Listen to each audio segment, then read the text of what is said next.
Now, the religious ethics, I agree with him. If in a way, you have a future life. As I said to Rick Warren once in a conference, I said, at least you guys have a future life. You only have one, but luckily, not like us, you don't have many. You have one, but it's really long. He did laugh a lot about that.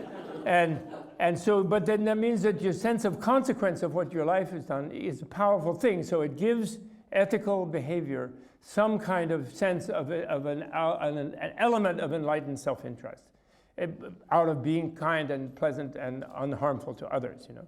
And basically without that, in pure materialism, you know, ethicists type of philosopher, they're convinced that ethics is just a matter of personal choice.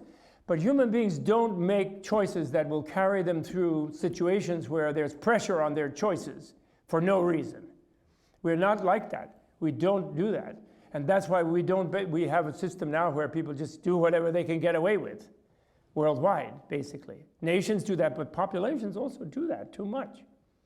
And so he tries to do it through a basis in the science of the mammal.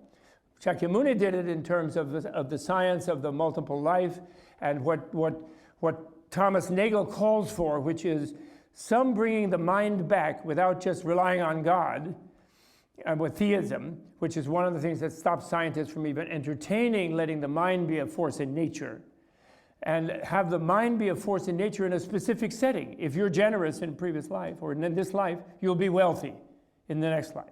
If you're stingy, you'll be poor. If you're violent, you'll be ugly. If you're tolerant, you'll be beautiful. Source of beauty is tolerance, and not responding to injury violently. And if you want to be human, you'll be ethical and other regarding, which is what is the essence of, you know, social element of the human being, which it is.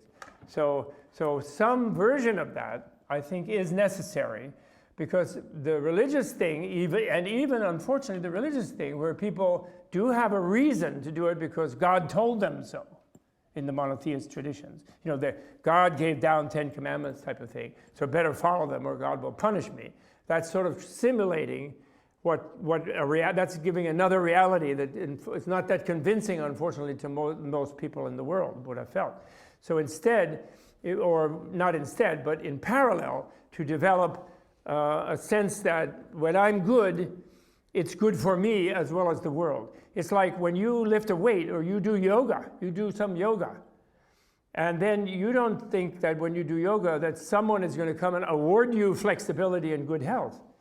The yoga itself reshapes your body. You know, the training, you pick up a weight, and then your muscles develop from using them. Somebody doesn't come and award you better muscles, if you follow me. It's a natural part of your behavior. So ethics, from the Buddha's description of the karmic evolutionary theory, ethics is something that reshapes you in a better way, which is there in some of our proverbs. Who lives by the sword dies by the sword, you know, this kind of thing.